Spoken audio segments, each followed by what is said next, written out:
Morning, everyone. I have to put it over on this screen and then drag it over. It is very, very frustrating. There we go. I think, no, it doesn't even work. I'm just gonna have to talk to the wrong screen. So good morning, everyone, and welcome to another episode of Let's Talk Bees. It is episode 80. And whilst I mess around and have a little bit of fun trying to sort out the screen here, what I wanted to say was, head over to the description of this link because there is our weekly newsletter goes out at 6 p.m. every Saturday. And I've taken quite a lot of time going through and putting all of the relevant videos in there. So it's not just the videos that we've got going out this week, but it's all of the videos. It's weekends or videos from previous weekends, maybe like 2 or 3 years ago where swarm season hits, and it gives you the good advice. So I would recommend to everyone to go over there and have a look at that. I'm not going to lie though yet. I think I'm going to have to just do it this way around. I was trying to get away with nobody realizing there, but I need a green screen man. If someone wants to be my green screen man or green screen woman, then I would be very welcome because I'm not good with tech. And the older I get, the less good I get with tech. I'm definitely not a tech head. Let's just say that. What I'm trying to do is I'm trying to put it back over here and then maximize it. Doesn't want to work. Sorry, guys. We are doing the live stream this way today. So let me get the comments up. This is going to be fun. Actually, no, wait, tell a lie. I can just read it over here, can't I? Scrap all of that or start again here. Welcome to Let's Talk Bees, episode 80. Sign up to the newsletter. And the first question is from Chris, who says, good morning, Lawrence. I hope the heat wasn't too bad up there. We're going to try a 2-frame queen trap this year against Varroa. I was wondering, is there a danger of the new brood becoming honey bound? So definitely yes. If you're going down the route of trapping the queen to force a brood break, which I think is a really, really good idea, then yes, that's going to be one of the risks that you will have, which is as you trap that queen and limit any laying or eliminate any laying, there's just going to be loads of space in the brood nest. And if you get weather like this, even in weather like this with the queen in there, they're filling it up, aren't they? But if you get weather like this or good weather with the queen trapped, they will block it all out completely. So my recommendation to you would be, I don't know what your setup is, Chris, and I know you'll have a very specific setup, but for people to think about that first, to not think, right, I'm going to trap my queen to force a brood break to tackle Varroa, and then kind of just go through that process and say, right, successful, the Varroa are now being eliminated, and I've just got another big problem on my hands, which is I've got loads of honey downstairs in the brood box. So you can do it in various different ways. I'm not entirely sure, like I've not got a solution on the top of my head there, but I would just think about it. You will be forcing some form of honey bound status in the brood nest, and maybe this could be a solution, which is you just say, okay, I'm going to get honey bound frames downstairs in the brood nest. Once I get that queen laying back again, I'm going to put a new brood box in. I'm going to take the honey bound brood box, put it underneath with the queen excluder in between, bruise all of the stores, and then hope that when the queen comes back into lay, the bees are not going to like that configuration where they have capped or bruised stores below the new brood nest that's going to be created, with the idea of pushing it up. So I think as long as you have some sort of strategy like that, Chris, you should be good. All right, next up, we've got John saying, good morning. Nessa says, morning all. I hope everyone's okay. An early inspection to release queen tabs that was introduced in one hive on Wednesday, and a check on a quick, sorry, I can't read this morning, and a check on a combined colony this morning. Fingers crossed they are all okay. So fingers crossed for you, Nessa. I definitely need someone with the green screen. I am struggling with the tech. Right, where are we going next? I've just scrolled all the way down to the bottom there. There we go. Go back up to the top. I did say this to Zane before, though, in terms of like being embarrassed about making mistakes in front of people. I just got over it now. I think everyone's used to it. I think you would all be surprised if I didn't make the mistakes. I've got my hat up here, and I've been putting this hat on at various points. And one of the things that I do is I'll start talking here. I start talking and answering a question, and then I'll go off on a little tangent. You can see my eyes working there to try and access the different parts of my brain. But I'll go off on a little tangent, and then there'll be another tangent. And then sometimes I forget what I'm talking about. And I think this must just be an age thing. Everyone does this. I think we have to have a rule, where this hat can live up there. And if I ever just forget what I'm talking about, I can just pull out the hat and say, sorry, forgotten. Here we go. Everyone's in on it. Michelle says, once I've demoed a hive, can I keep putting frames of cat brood from the bottom to the top as long as the queen stays in the bottom and the emerged frames back to the top?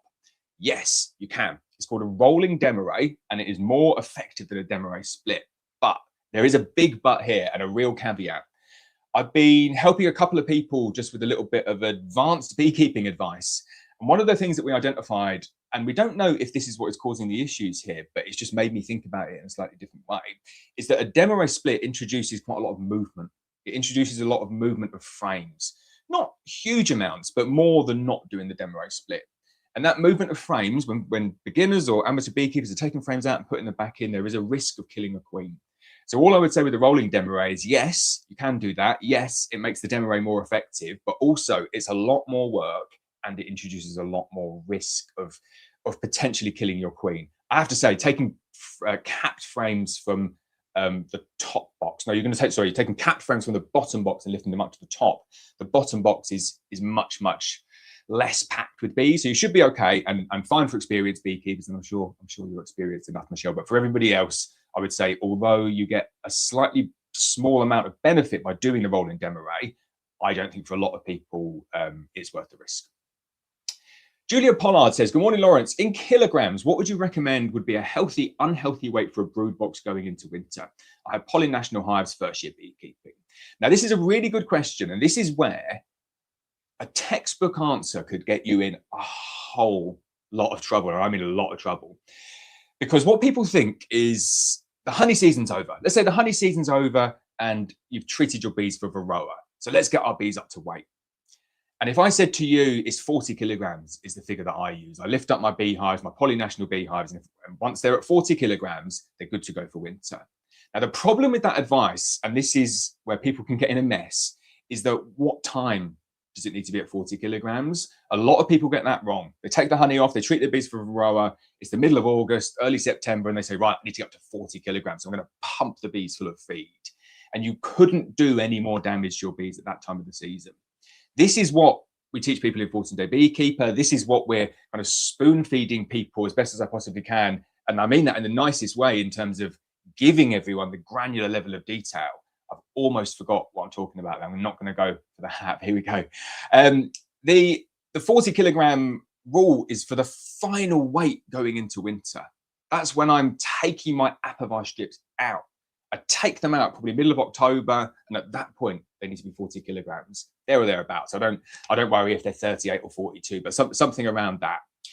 The risk of feeding early, going in, doing it middle of August, back end of August, early September, is that you go in, they take the feed down. People will probably feed the wrong feed at that time of the year. They'll probably go in feed 2 to 1, where really that kind of August through to middle of September, 1 to 1 is what they want, and 1 to 1 is what you should give them because it's cheaper for you, because all they're going to do with that feed is just burn through it, sustain themselves, like protect themselves against the robbers, defend whatever they've got against the wasps, but they're effectively going to turn that 1-to-1 syrup into bees, into brood, into winter bees, even more importantly.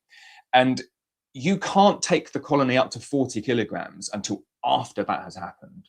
So if you feed them up early on, you block out all the winter bees. The winter bees can't be produced, which means that your overwintering size is massively reduced, which means that your success through winter is also massively reduced.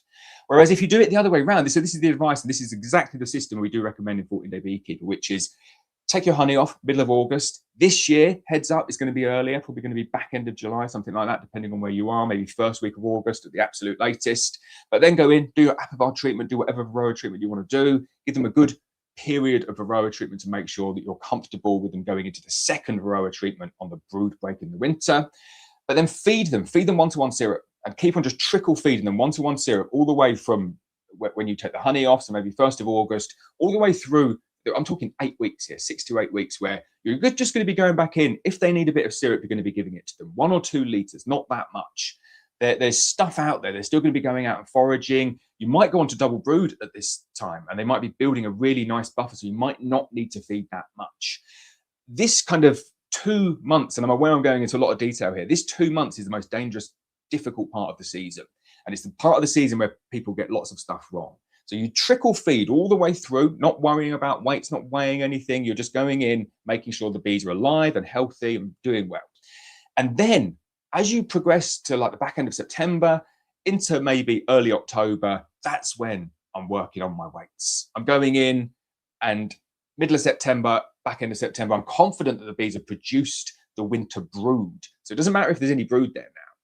The problem that you've got previously doing it the other way is you block out the brood nest. But as soon as the winter bees are are there, they're in brood form, you can't actually overfeed the colony. And this is when you need to go in heavy. The winter bees are produced, go to 2-to-1 feed them as much as they'll take and get them up to the 40 kilograms. And ticking all of those things together, you will end up with very healthy bees. Not only healthy bees, but bees that weigh the correct amount and bees that have the correct amount of winter bees to get them through. I know that was a long answer, but I think that'd be really useful for people. So thanks for answering that. Thanks for asking that one, Julia. Sniggy says, what do people think about EPS hives over wood? Good or bad? I'm gonna have a coffee. So there's the obvious disadvantages when it comes to EPS, which is expanded polystyrene. There's other forms of that on the market as well, so make sure that you're getting the right one. The disadvantages are, obviously, it's petroleum based and adding plastic into the environment. But I think that's about it in terms of kind of like the disadvantages. There are huge advantages when it comes to using poly bee hives. But saying that, it's not to say that poly hives are for everyone. Like, I really do enjoy working wooden hives. I enjoy cleaning wooden hives and scraping and scorching, and I love the smell of cedar. So it's not to say like I'm completely all in on poly. I like both. I'm very much, I like wooden hives, I like poly hives, I like EPS hives. Few things you need to do though, you need to paint them. You need to make sure they're painted well. The difference between like well painted and poorly painted or not painted EPS over a few years is dramatic. The UV gets in and it degrades like nothing else. Whereas if you paint it with a proper like exterior grade masonry paint, it will protect it. And instead of having a 5-year lifespan, you can have a 35-year lifespan. It's a massive, massive difference. So get your paint on if you've got any sort of poly hives. 4 p.m. here in Australia. Okay, that's pretty good time. I bet it's hot over there at 4 p.m. Wow. Joseph says, good morning, Lawrence, from a cooler Essex this morning. Hope all is well. It is nice, isn't it, to have a little bit of cooler temperatures back in. We're terrible for moaning about the heat. I've not moaned. I love the heat. Absolutely love it. But I also can go and kind of sit in the shade when I need to. Sniggy says, what do people think? Oh, we did that one. Okay, Mark Lofthouse. So Mark says, good morning. Decided to sit in the garden this morning. It is lovely. Okay, so we're listening in the garden. Brilliant. Got more people from Australia. Pure Coastal Honey says, hello from Australia again from Jamie. How do you go managing Varroa without synthetics? We don't have brood breaks. So oxalic acid is probably going to be the one. And I know there's drama, isn't there, in Australia at the moment, but probably worldwide with this one, where you could have used pure generic oxalic acid and now you have to go down the licensed route. But that is still an organic treatment. That's not a synthetic treatment. That is just like a pure, naturally derived chemical that is very dangerous if you breathe it in as a human, but very, very powerful at killing mites on the back of bees. Doesn't do anything, like you said, doesn't do anything where it permeates below the brood cappings like formic acid would. I'm not a fan of formic acid. I'm really not a fan, especially not anywhere where it's hot, like Australia. So without brood breaks, you don't have the brood breaks, so you're going to have to just force those brood breaks. You see that in a lot of places, and I can't speak for your area of the world or the legislation because I'm not an expert in it, but you see it in other places in the world where they force a brood break 3 or 4 times a year, and then they'll go in with some sort of oxalic acid towel-based solution. And they're using whatever the product is, the licensed product, and dipping the J-cloth towels in the solution and then folding it over the top bars, and you have numerous ones across the top bars once you've forced the brood break. The idea being that the bees transfer the oxalic acid around and it kills all the phoretic mites once you've forced that brood break, so there's no place for the mites to hide within the brood. That's probably the route that I would go down. It's not synthetic and it fixes the non-brood break issue. Also, though, take a look at the Sublimox, not the Sublimox, always forget that. You can take a look at the Sublimox if you want. The Instant Vat is going to be the handheld one that I use. Sublimox to do exactly the same job, blocks up a little bit more, I find.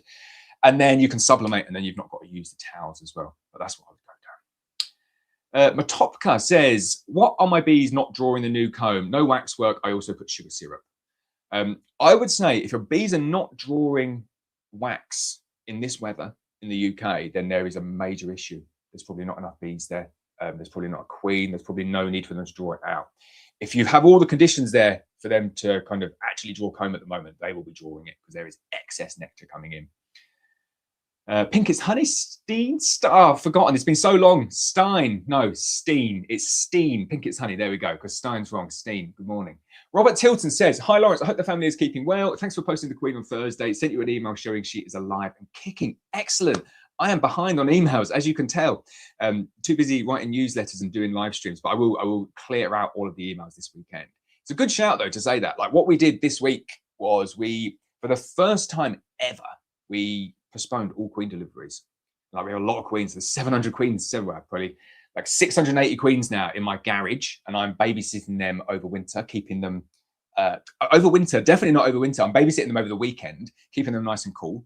So there's it's not the best air conditioning, but there is air conditioning in there, and it keeps it at about like 16, 17 degrees, which when you go out from 30 degrees into there, it's like, oh, this is the nicest thing ever.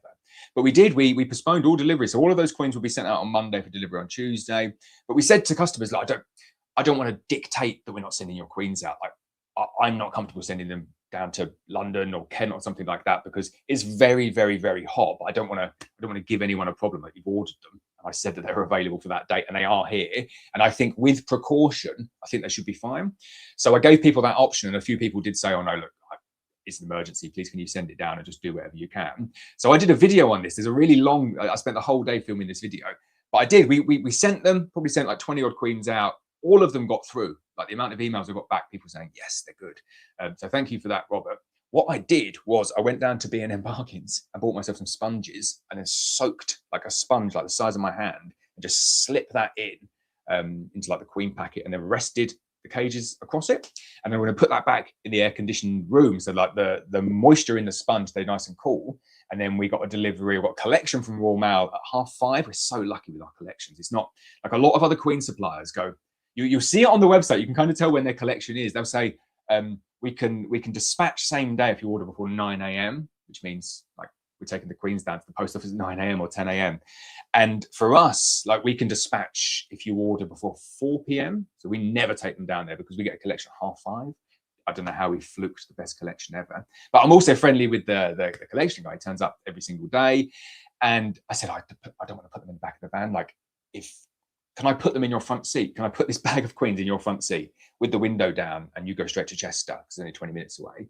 And I said to him, I appreciate you might not be able to do that. And if you can't, it's fine. I'll drive them down there. He said, oh yeah, no, it's fine. I'll keep the window down.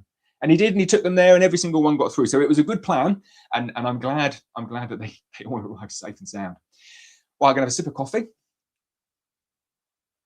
Oh, need more coffee. Norfolk Nigel says, good morning, Lawrence. All set for plan B and now receiving my queens on hopefully a cooler day next Saturday rather than today. Thanks for the ease of communication regarding this. That's very kind of you to say, Nigel. No problem.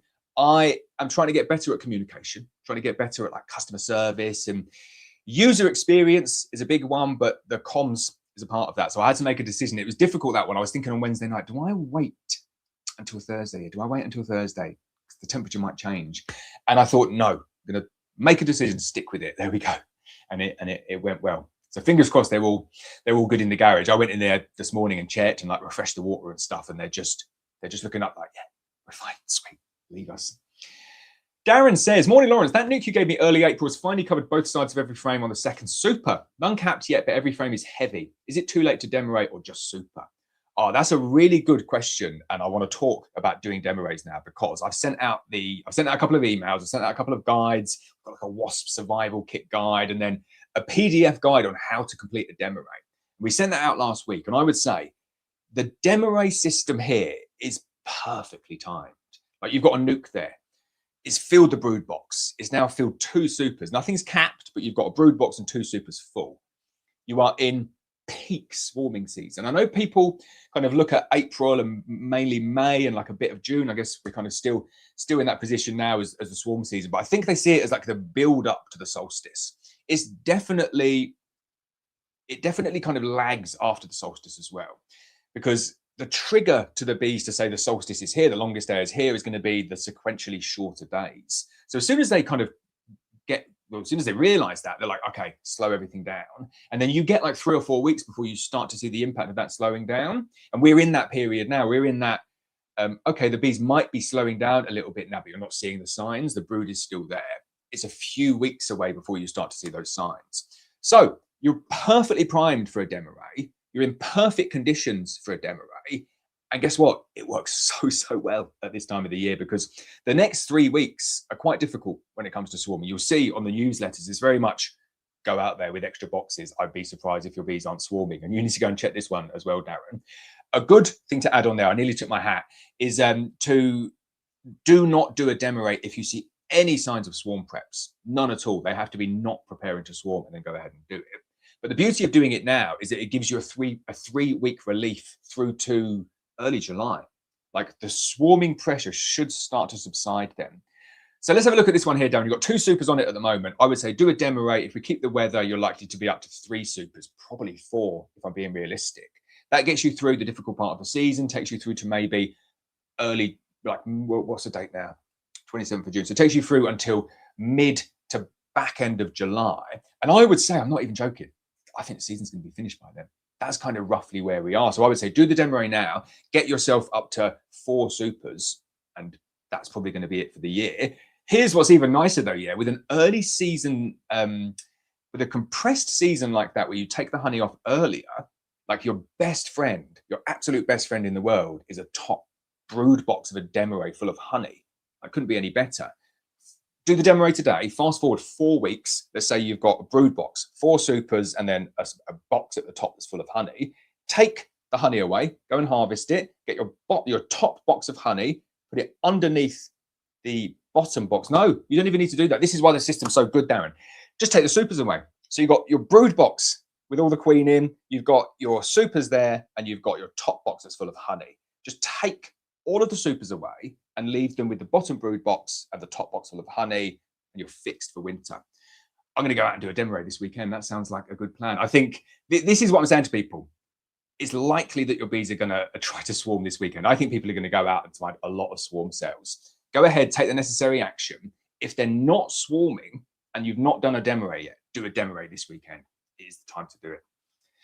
Matopka says, you never told us how you started your beekeeping story. Oh, okay, well, I started it. I think I've done it a couple of times, but I'll quickly do it again. I started it when a huge swarm landed in my garden after I was playing rugby. We packaged it up, gave it to the next door neighbor or a couple of guys down who was a beekeeper. And didn't think much of it, and entered my post-rugby routine, which was like have a bath and a curry. And then the same thing happened the following week, and I just thought, here we go. This is we need to do something here. So I collected them, and it changed my life. There we go. DB, Mr. DB, Darren says, also tell me why I'm an idiot for thinking about putting grafts into that top box if I do a demo rate. It's poor impulse, emergency impulse, nowhere near enough bees. They would probably draw it out. You'd get stumpy little cells. Yeah, not an idiot though. Like sometimes I'll look at that down and be like, oh, that's a really good idea. Well done for highlighting that. Well done for being brave enough to say it. So no, you'll never hear me saying anything like that. But I'd recommend to not do that. Jean says, good morning, Lawrence. I appreciate your live streams. I learned so much from you. Thank you very much, Jean. Let's jump down. John Dealan says, hey. Sam says, I recently bought a Peter Stoffen Buckfast breeder queen to arrive on the 7th or 8th. Are these good breeder queens? What is the safest way to introduce the queen? So we've used Stoffen queens in the past. We don't use them anymore, but they're kind of on a peninsula. So you'll get isolated mating. Yeah. Safest way to introduce the queen. I always just introduce them in exactly the same way. I think people get themselves in a bit of a pickle when they're introducing expensive queens, and they think, well, I need a special cage or a special system.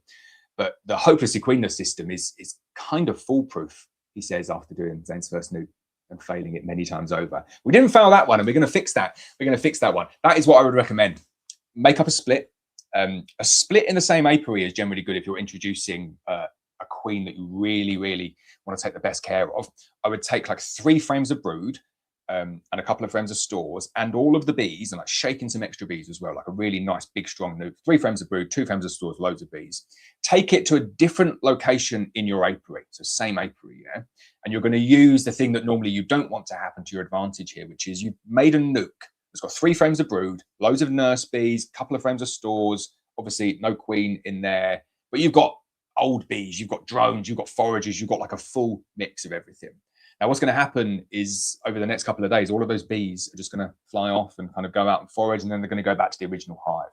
All of the bees that do that are going to be your angry bees. They're going to be the foragers. They're going to be the old bees. It's going to leave behind just the nurse bees. Now, you need to make sure that you don't put too much brood in there, because you're going to lose a lot of those bees. So that's why 3 frames of brood and 2 frames of stores works quite nicely here. But you could do 2 frames of brood and 2 frames of stores as well. But effectively what's going to happen is you're going to come back and half the bees are going to be gone, and you're going to see, right, that split's gone from this down to this. But what is left behind is beautifully calm bees. Wait 8 days from when you made the split, knock down all the emergency cells. There won't be that many, but there will be a few. And then you're primed perfectly for a split like that. You'll get a really good introduction doing that. I wouldn't do anything different. JSCFB says, morning, Lawrence. What beeline from your selections for sale are your favorite for everything you require? Oh, that's a good question, that one. And a difficult one. I would say the majority of my stock, is the standard F1 Buckfast line, like the Melita Bees line. And the reason is because it's easy for me to filter stuff up. So it's pure convenience for me. And also I like the line as well. But then you got to think of it from my point of view. When I'm like doing any grafting or anything like that, we've got premium queens, like a lot of that work goes in, and we just can't keep up with the demand, like anywhere near the demand. So I'm always scrambling to kind of like produce queens to send out to people.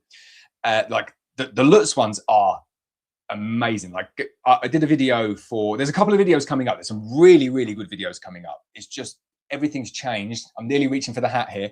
Everything's changed, and there's a lot of good videos coming up. One of them is one of my breeder queens swarmed. I was packaging up this breeder queen to send down to Just Alex, because he's having a couple of breeder queen newts from me. And the day that we were packing them up, it swarmed. So we had to do something with it. I don't want to give away the story. It's a really, really good video. But though that was a Lutz Egger breeder queen. I've got loads of them. And just dealing with the breeder queens, because I have a lot of them dotted around the apiary, so I'm kind of more in tune with the breeder queens that we're grafting from than the kind of offspring that are going out. Obviously, they're really nice and tested and prolific, and we've got some of them. But just dealing with the breeder queens is quite crazy. It's almost like they're a bit dopey, bit just not with it, because they do not care that you're there. They're just like, yeah, whatever, humans. So in terms of favorite lines, like my Lutz Egger breeder queens are amazing, and they're the only ones that I would graft from personally. But for what's mainly in my apiaries, like production apiaries, it is a standard F1 Buckfast. But all of the Buckfasts that we sell are very, very good. They're calm. They're going to build up nice and strong. They're going to get you lots of honey. They're going to, I'm not going to say they're not going to swarm, because all bees swarm, but they're not going to swarm anywhere near as much in a season as like a feral stock bee. I am so excited about the Obsidian though. Lots of people asking about the Obsidian. We're introducing a new line this week. They are in my garage. They're in my garage now, the Obsidian Premium. So we've got 2 Obsidian lines now, 6, 7 like that. Ivy will be proud. 2 Obsidian lines. And this is the most exciting one. And this is the data that we're working on at the moment, and a podcast that's already been filmed. There's so much that's been filmed that you've not seen yet. So subscribe. But the Obsidian queens are very, very different. They're very, very dark, which some people in the UK might like. They have a longer tongue. They can access different forage. They fly in cooler conditions. Now, that's not to say they're better, but they're definitely different. And for some people in the UK, it might be that something like that would be more useful for them. So I think my job as a result of this comment here is to get a number of those different lines, like all of the different lines, and set up the different apiaries so I can show you kind of this is the difference between them. Lots of questions being asked about that. So I will take that one on as a job. Martin Miller, I remember this name from this week's Queen Packaging, says, morning, Lawrence, with wasps here, is it still okay to do 2-frame splits in Payne's Polynuke, thinking about defense? Cheers. So it's borderline now. I'm going down the route. If I'm doing it now, it's 2 frames of brood, 1 frame of stores. I think that's going to be my generic advice going forward as a minimum from now. However, you might just about get away with it.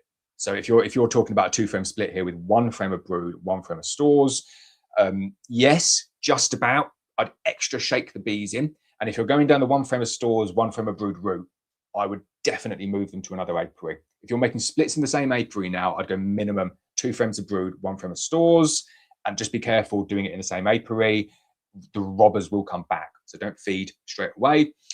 Makes life a lot easier if you can do it in a different apiary. John says, what's your name? My name is Lawrence Edwards. Welcome everyone to my live stream. I turn up Saturday every 7 a.m. in the season, drinking coffee, talking nonsense, wearing hats. And I'm half an hour in, so I'm going to have a sip. There we go. Morgie says, I would like to make up some splits to overwinter. How many frames of brood would be best to have in the brood box before thinking about taking splits? So as long as it's a healthy colony, as in like it's a healthy, expanding colony, it's queen right, they are building up, then you can be quite aggressive with splits if you want to be aggressive. Like you could have at this time of the year a 6-frame nuke and split it into 2 and just about get away with it. But you're kind of reducing the ability of both sides of those split to grow and to defend themselves. So you could have a double brood at this time of the year, like full to the brim, 22 frames, and you could just split that like that and do like a walk-away split. So anywhere in between 6 frames and 22 frames, something like that. If you've got a colony that's struggling, a colony that's weak, a colony that's trying to build back up, I wouldn't go in and take splits out. But I would say pretty much anything goes at this time of the year, just understanding the smaller parts, the smaller splits are going to have to be able to defend themselves. I wouldn't be splitting in the same apiary. We like to split and move to other apiaries, unless we're using it for our advantage, like bleeding our foragers. Split, take it off to another apiary. It means you can balance them a lot better. It means there's no issues with robbing. And then, yeah, it's a good time of the year to get that done. Heads up again. So I have literally just finished a new email series, which is called the Overwintered Nuclear System. So about 2 years ago, I did a series on how to overwinter nukes, how to build them up, all the different timings, when to make splits, when to add the frames of brood in, how many frames of brood to add in there, when to do your treatments, what to feed them, like everything. It's a 12-part series, and I've gone through it, so it's been revamped. We've revamped modern affairs, current affairs, got it wrong, nearly wearing the hat. But it's going to be released soon, so keep an eye on the channel. I'll probably release that in a week or so. Get your name on the list, and then what we'll do is we'll just send you regular emails. You'll be able to watch all of the updated videos in that series, which will be quite cool. Robert Tilton says, how do you see the rest of the season panning out? So without a doubt, it's going to be a super compressed season.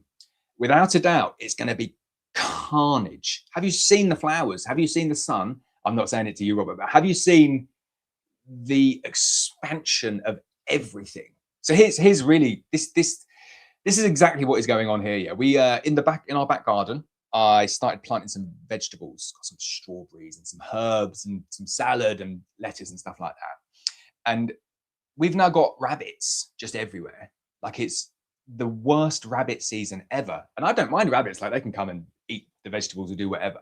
But like there's so many of them and they are just brazen. They're just like, yeah, we're eating your vegetables. And you kind of come out and you say, can you, like, they are my vegetables and you are eating them. And they look up and they're like, yeah, whatever. And then maybe they go and then 6 of their mates come back in. So populations are booming everywhere as a result of the sunshine, as a result of the copious amounts of nectar coming out. But what that happens, and I've had lots of experience in seasons like this, you see it all the time, drought conditions will take over.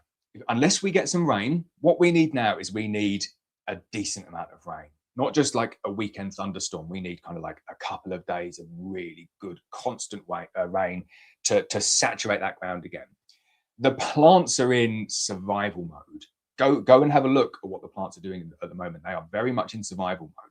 They are trying to like emergency flower, which is great for the bees, which is why we're getting all of this nectar coming in, but it compresses the plant season. So when the plant season compresses, obviously the forage season compresses, but all of these other creatures in the background have boomed. So rabbits, yes, booming population of rabbits because of the amazing weather and all of the nice green things that are growing and all of the flowers. And guess what has also boomed? Wasps. It's going to be carnage this year. It is going to be absolute carnage because instead of my prediction anyway, I'm saying like it's definitely going to happen. This is my prediction. Instead of there being a nice long prolonged flow kind of going all the way through to September or October, and well, that's what you get like in Wales if the season is normal, which is you get some sort of food available to them until the first frost, and it's like the Himalayan balsam, and then that wipes it out. But it's quite manageable. You don't get a war zone. You don't get like, right, the flow has stopped from the 1st of August through to middle of September and we're in trouble. Now in the UK, you get that elsewhere, like further down south, people are calling it, saying it's over, like it's done. There's nothing else coming in and we're in the war zone now. So I see a huge compression of the season. I don't see people taking honey off middle of August. I'll probably be taking my honey off around middle of July, 3rd week of July, something like that. It's 3 or 4 weeks away. The season is running out fast. It is your job now not to do everything you can to get the honey off. It is your job now to look ahead and say, right, in 4 weeks' time, are these colonies going to be able to survive the onslaught?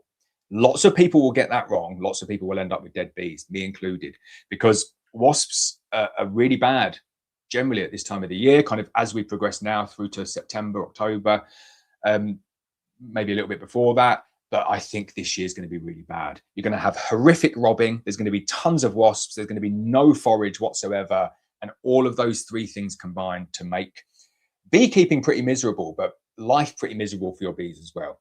The best thing you can do is set your colonies up for success now. Don't take off too much of their honey, or if you're taking it off, double brood them and feed them. Feeding the whole apiary fixes a lot of these issues. It means that the bees don't have to go out and rob. So you're artificially kind of lowering the robbing pressure from your own bees.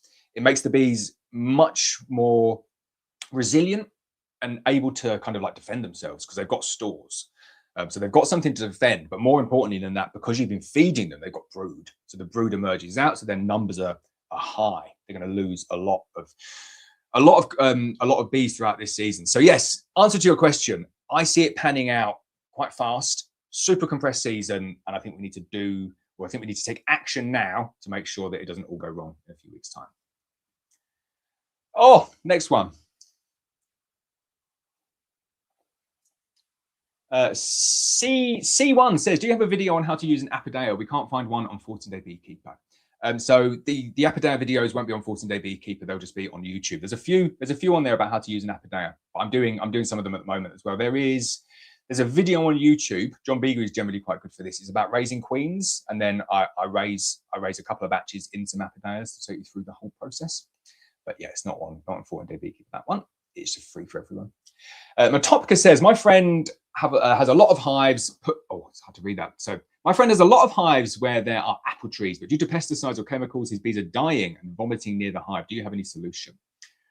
Take them away from the pesticides or chemicals. It's really sad. Apple trees are one of the worst for it as well, because the nectar is relatively poor, so the bees don't want to go there. And you'll see like they not only spray the trees, but they cut away everything on the floor as well. So if there's nice wildflowers or dandelions and stuff on the floor, they cut all of them away. They spray the trees with stuff, force the bees onto them.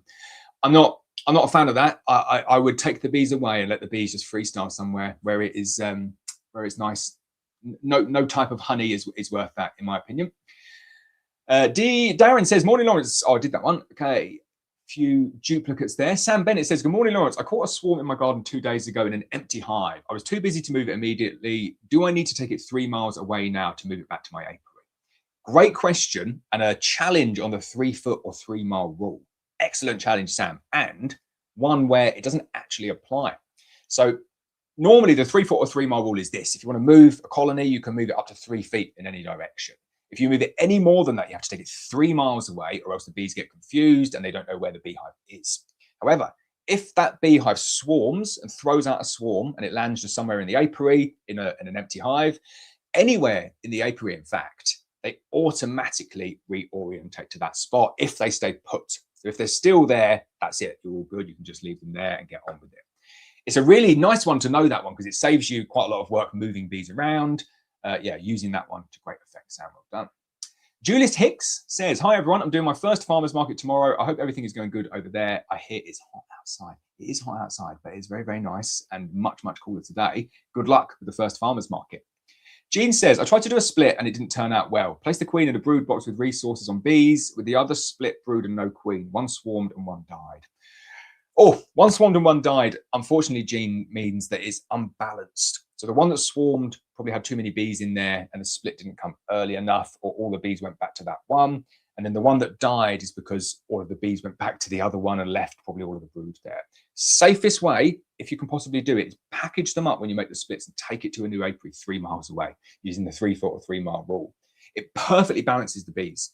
So you've got a colony of bees that's got 20,000 bees inside the colony, and you make a split, 10,000 in one, 10,000 in the other.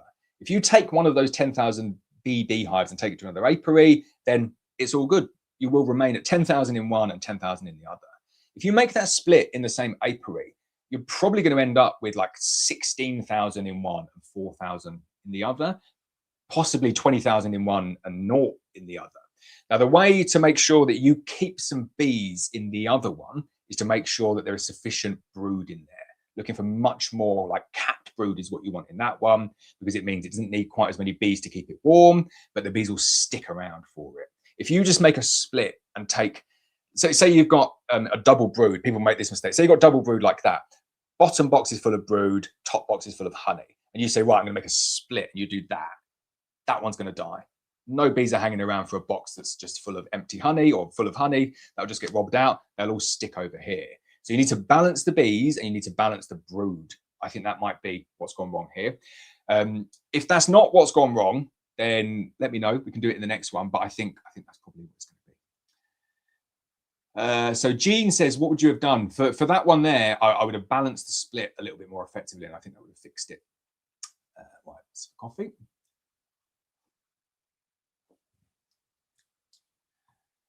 C1 says, when you have done a split on a healthy hive and it builds back up to the same place prior to the split, is there any more of that question? No, I think that is just what do you do if that happens? That's good. You make another split if you need to, or you get a super on. Mark Jackson says, can you tell us which is your current favorite poly nuke?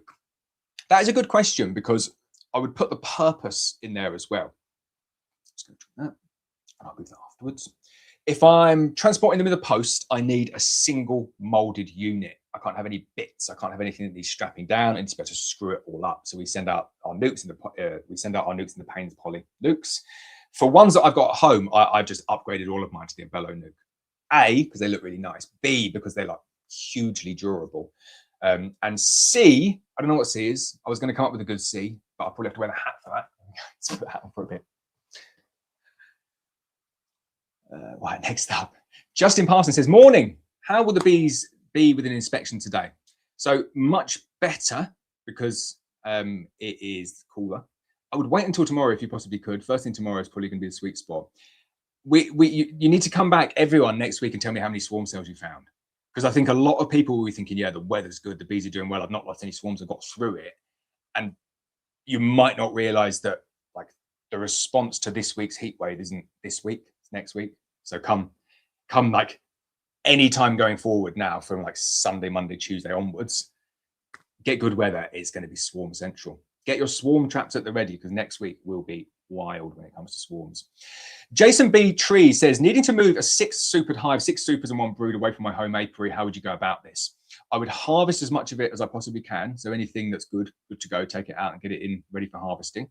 The other way of doing it is you could just trying to think of the best way of doing it. If you definitely can't lift it because it's too heavy, maybe you can lift a double brood. So maybe blow all of the bees out of the 6 supers, put an additional brood box on to collect all of the bees, and then take that double brood there, get it on, and then put the supers back on. That would work. And then maybe use the additional brood for demo array. It's difficult moving big hives at this time of the year. 6 supers and 1 brood box is just like, it's on the limits of what 2 kind of fully grown adults could lift, I would say. Be heavy, but you can get like a little trolley, maybe put it on a trolley and move it. The problem that you'll have, I guess, is that you can't get it into a car or a truck, but if you've got a van, get it into a van. That could be a way to do it as well. I think the lesson here, Jason's got to be move it before it gets 6 supers on. Sorry, I know that is completely useless for you, but yeah, for everybody else who's got 2 supers on now, move it before it gets to 6 supers. Joseph says, picking up another local beekeeper split next week. He is unsure on the line. Would you recommend requeening within the next couple of weeks? Priority is overwintering and setting up for 2027. That's an interesting one, because normally I would say, well, like, see what they're like, have a look, see what they're like, and speak to the beekeeper.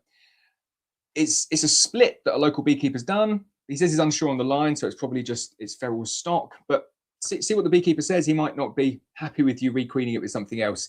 All I would say is, if you're looking for overwintering and setting up for 2027, and you know you want buckfast, and you know you want nice calm bees, and you want that prolific nature, and you're happy with kind of like the management surrounding that, then yeah, I would go ahead and requeen it straight away. What I would say, almost you could say to him though, if they're happy with that approach, you could say to them, well, I don't need the queen, just can I take the split without the queen, and you can keep the queen? I appreciate that might be awkward, might be an awkward conversation to say, but I don't want to judge the queen and say, oh yeah, you definitely need a new queen. He might be giving you a really good queen. So it's quite a tough one for me to answer that. I don't want to force you down the line of requeening just because you know you want to set up for 2027. But maybe the beekeeper would give you a queenless split and then keeps everyone happy.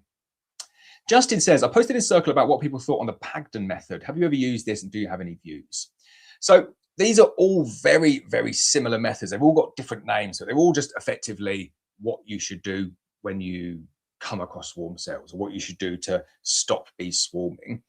Everyone has their own little method that they use. Like I like the Demarest method. So I stumbled across that quite early in my beekeeping.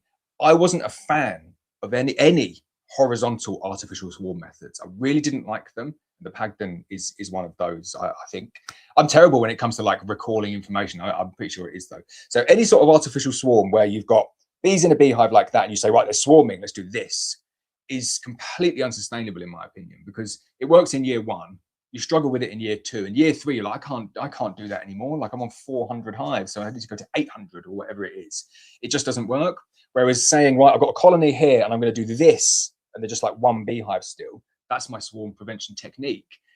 It's cheaper, it's easier, it's way more effective. It means I don't have anywhere near as much equipment. I don't need 2 floors, I don't need 2 roofs, I just need 2 brood boxes.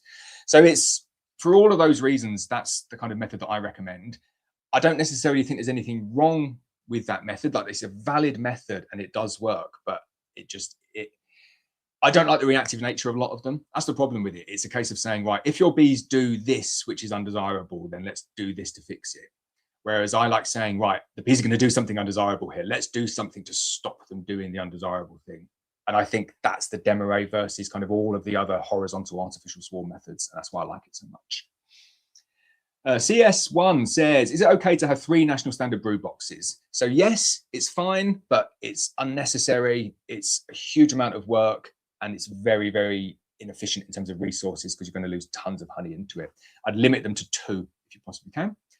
Martin says, morning, Lawrence, I'm picking up a nuke next week. I won't get home until late in the night. Can they stay in the travel Corex overnight and transfer to a nuke in the morning?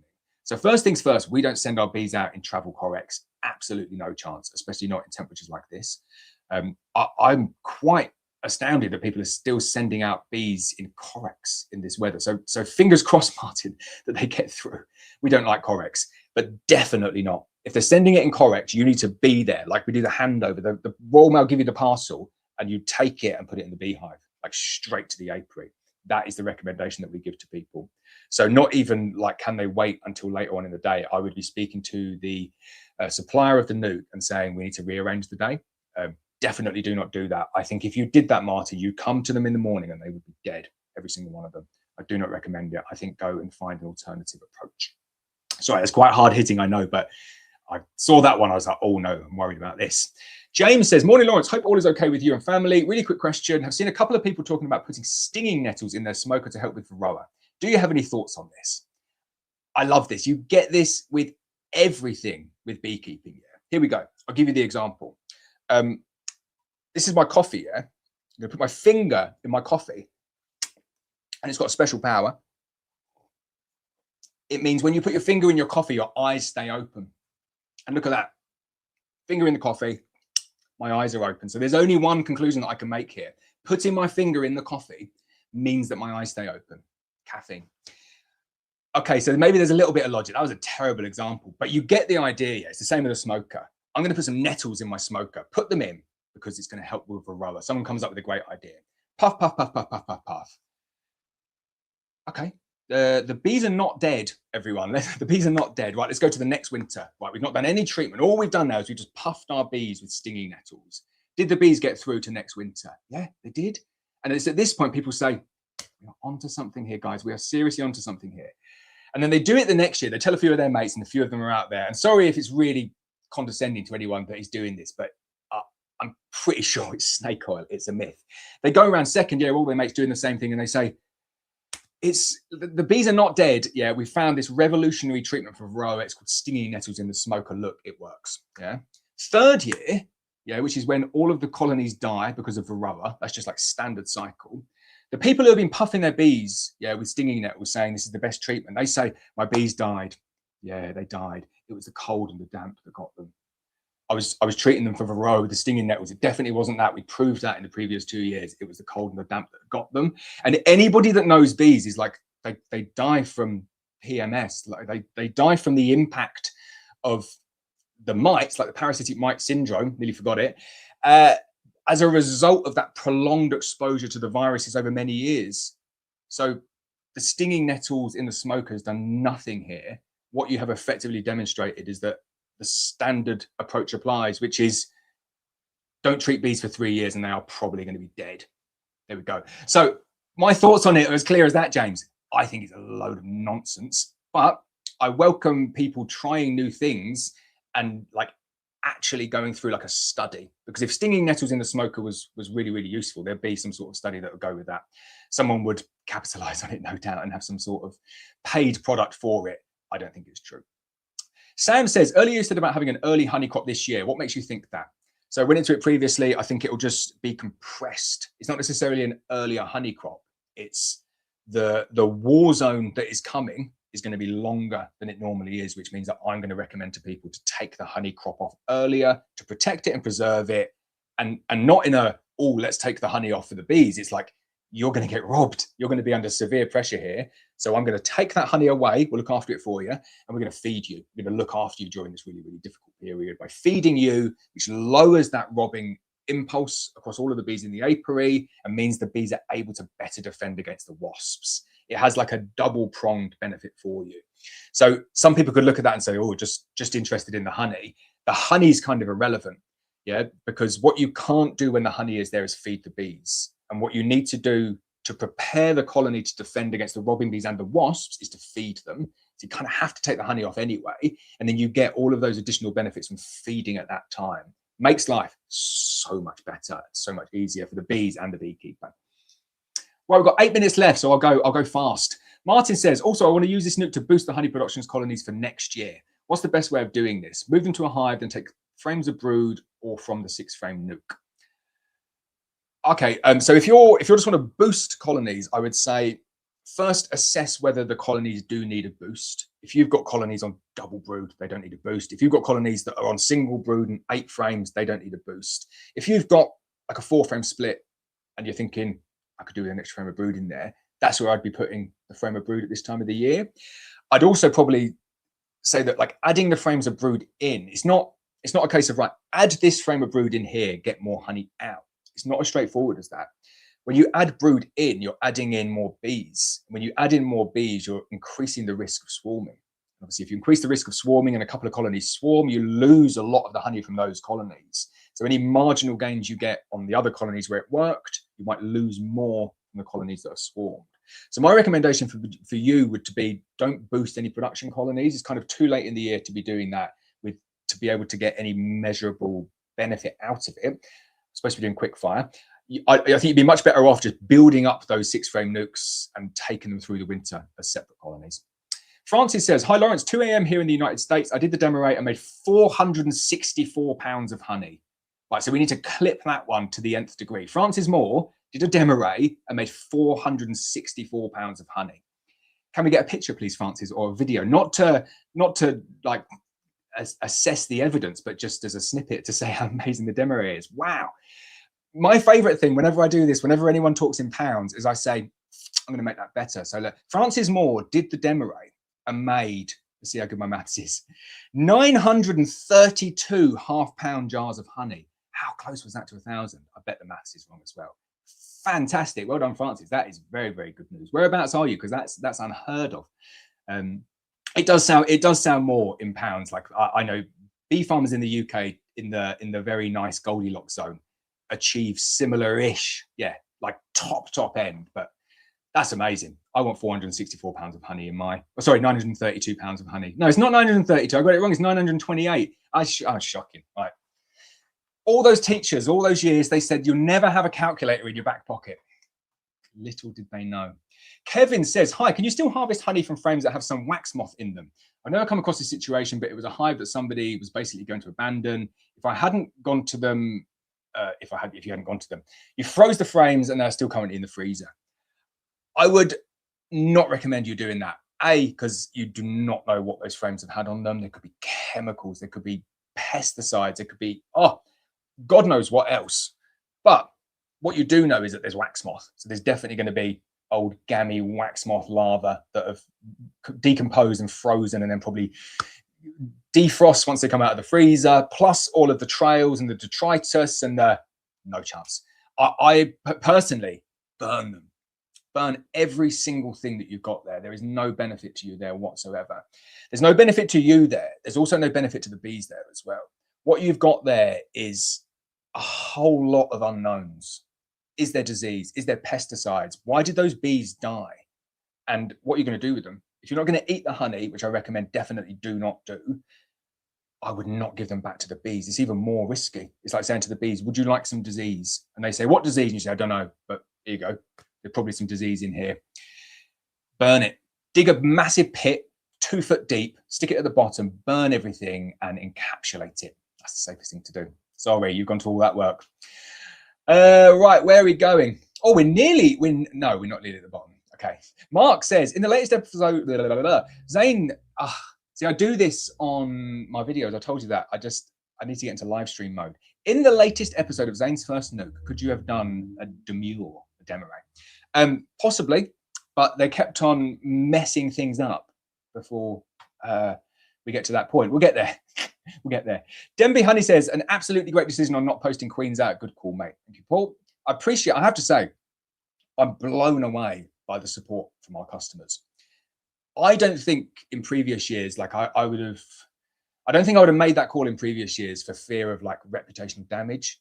People thinking, oh, he's not reliable, and that, I don't know the reason. It seems crazy now because it's a very logical decision to make, which is, I thought it was too hot, and I know that I can keep the bees cool over the weekend. I know the bees are fine, like they can stay in the cages for weeks. It's just not an issue.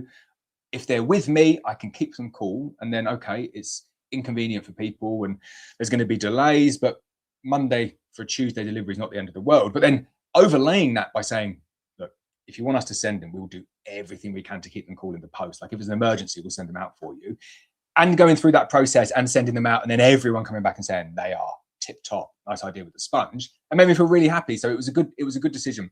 Hopefully we've not got to do it too many times. I don't think we're going to have heat waves like that in the UK very many times this year, but it doesn't. It looks like it's trending in the wrong direction, which is a little bit sad. We've got Simon. Morning, Simon. Morning, Adam. Adam is definitely moaning about the heat. Glad this heat wave is on the way out. Yeah, it does seem like it's on its way out. Some people are struggling a bit. I think Adam's struggling. Hi, Adam, by the way. Francis says, I'm on the 5th round of oxalic acid for mites. How many treatments do you do? So in the UK, you're only licensed to do 1, which is unfortunate. But if 5th round, as long as you're doing it at 5-day intervals, which is the time to kind of ensure that you're getting the reproductive mites as they come out once the cells are uncapped, I would say 5 should be good. But you can obviously do a test to see if you need to do more. I would say you should be good with 5 though. John says, morning, Lawrence, from a not so sunny Kent. We've had some much needed rain overnight. It might help extend the forage to the bees. We've just got the sweet chestnut flowering locally. Happy days. This is what I'm saying, John. We need rain. We need lots of rain. We need downpours and then sun for a bit and then another downpour. We need to completely saturate that ground again. If we, let's talk another scenario. I'm saying at the moment, weather looks good. We've had all of that sunshine. The rain's not here. The forecast looks like pretty good in terms of sunshine. So I'm predicting a compressed season. Let's say we get another June gap. No, it's not a June gap, but that 3-week period where it just rained and rained and rained. That would be quite good now. That would be quite good. And it would slow down all of the honey production. It would give the bees the chance to process stuff. Okay, if you're on 4 supers, you might get knocked back down to 3 or 2.5 supers. But the risk of swarming will go down as well, and it will make life easier. But then if you get another sunny period after that, like you could be on for the best harvest that I think anyone's ever seen in the UK. So it's all up for grabs still. I can only kind of like look ahead and make predictions on what I'm seeing. And at the moment, it looks very dry. It looks like there's not a huge amount of rain coming. It looks like the rain that is coming isn't going to do what's needed because it's torrential downpours. It's just going to go straight down in the gullies. It's not going to make much of a difference to the water table. It's not going to suck it all in. So we want some prolonged rain, and then that should help things. But like the flip side of that, the good side of that is take your honey off at the right time. You're going to have a crazy bumper honey crop this year. Like some of the pictures that people are sending me, and I do welcome this. If you've got, Francis needs to send me the picture of the 464 pounds of honey, definitely, just to show what a demo can do. But if you bought a queen from us, if you bought a nuke from us, and you've got like a good success story and you want to send some pictures through, or even I've worked out for people to do this on Circle now. So if you're part of the Hive Q community on Circle, you could just do a post kind of showing the steps and saying, started off with a nuke, got through to this point, they've built up, and now look, 8 supers or whatever. I know a lot of people are in that situation. Putting it in that format, I'll 100% share it though, because that is very, very useful. Tom says, drone laying queen. I have a drone laying queen following a natural requeening, can't find her. Can I put her in a frame of eggs and allow them to raise another queen? Would the new queen kill the drone laying queen, or shall I shake them to a queen excluder? So unfortunately, you have to find her. If you put a frame of eggs into a colony that's got a drone laying queen, or even a colony that's got laying workers, they're under the impression that they've got a queen. So all they're going to do is just turn like that. You're not going to get any emergency cells on that frame, so they won't raise another queen. You have to trigger the queenless impulse before you add the frame of eggs in, and the only way that you can do that with a drone laying queen is to find her and kill her. If you can't find her, probably like the likelihood is they've turned laying worker, which means that there isn't a queen in there, and some of the females, as a result of the lack of pheromone from no queen, have started laying eggs. The best way to tell actually is if you're seeing eggs, if you're seeing multiple eggs in the cells and you're seeing multiple eggs on the side wall of the cells, that's a dead giveaway that you've not got a drone laying queen, but you've got multiple laying workers. And then my recommendation for fixing laying workers is, it's not really a solution or a fix. It is just take the beehive somewhere else in the apiary, move the beehive, move the hive stand, leave nothing where it was, shake all the bees out, and just go and refurbish the hive over winter. Let all the bees beg their way into any adjacent hives you've got, assuming you've got other hives there. It's a bit harsh, but there's no sustainable way to get laying worker colonies back on track. People say, oh, you can add a frame of brood in, and then add another frame of brood in, and then add another frame of brood in, and at that point you can add a mated queen in. And I say, well, kind of made a 3-frame split there. That's a lot of resource for a 3-frame split, just that might not go well. You might as well just shake them out and then make up a 3-frame split from the other colony and pretty much guarantee that it's going to work. Justified Jester says, yes, in Australia, I think that forced brood breaks need to be promoted and introduced more. I think if there's an appetite to not go down the synthetic route, you're in forced brood break territory, 100%. John says, also looking forward to receiving my Obsidian Dark Star Queen on Tuesday. Oh, we are super excited to send those out, John. I hope you got on well with it. Interested to see how it gets on down in Kent as well. Francis says, the flow is over where I am. I hope your wife is doing better. She is doing well. The heat is a challenge. But yeah, she's doing well. Thanks for asking. Hollow Oak Stores. Nikki says, hello, just setting up for an event. We'll catch up later. Thanks for popping in, Nikki. Jean says, Lawrence, how many times a year do you test your bees and treat? So I don't test because the system that we use at the moment is very repeatable, and we don't see any signs of major varroa damage at the wrong time of the year. So we treat with kind of like, we use Apivar middle of August, but probably this year going to be around 1st of August. And then we apply a different, like opposing oxalic acid based treatment by sublimation during a natural brood bake in winter using the 3-week system. Might as well tell you the 3-week system again for the UK, because we're getting around to that period again. What everybody's trying to find in the UK when it comes to winter is this perfect broodless period.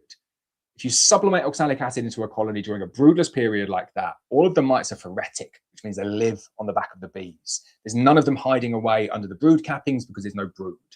Now, you can go inside your colonies in the middle of winter and start pulling out frames if you want, and you want to kill your bees. I definitely do not advise doing that.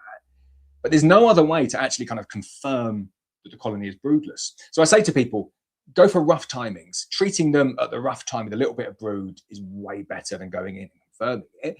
But I use a little 3-week system, which is, I know that roughly the bees are going to need their oxalic acid based treatment, or the likelihood of a natural brood bake is going to be around the winter solstice, so around kind of like 21st of December. However, sometimes you could be treating in November, sometimes you can be treating in January. So you have this kind of like moving range of when to treat. Earlier is better if you can get away with it, because it just keeps the mites down nice and low, and you can do it twice. If you get 2 nice 3-week treatments in that November to January period, then you're going to get your bees in a super nice, healthy way.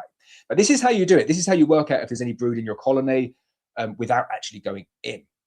You know your zone, November to January. You wait for the first cold trigger. So when you hear a crunch, a real crunch, you're walking on the grass and you hear crunch, big frost, yeah? If you get a big frost that is not followed by kind of temperatures going back up to 20 degrees or whatever, but if you get a big frost and then daytime temperatures like 7, 8, 7, 6, something like that, after 3 weeks, so 3 weeks from the first big frost, the idea is that that frost triggers the queen, triggers the colony to stop any brood laying. And then your 3 weeks gives you enough separation to ensure that anything that was there is completely emerged. And then you've got a very good chance of going in and finding that broodless period without going in and inspecting your bees. It works pretty much anywhere in the world where you do have a natural brood break anyway. It gives you that buffer and it gives you that flexibility to move things around a little bit. Harry's Honeybee says, too late to start raising queens. It's not too late to start raising queens, but it's much more difficult kind of setting them up now.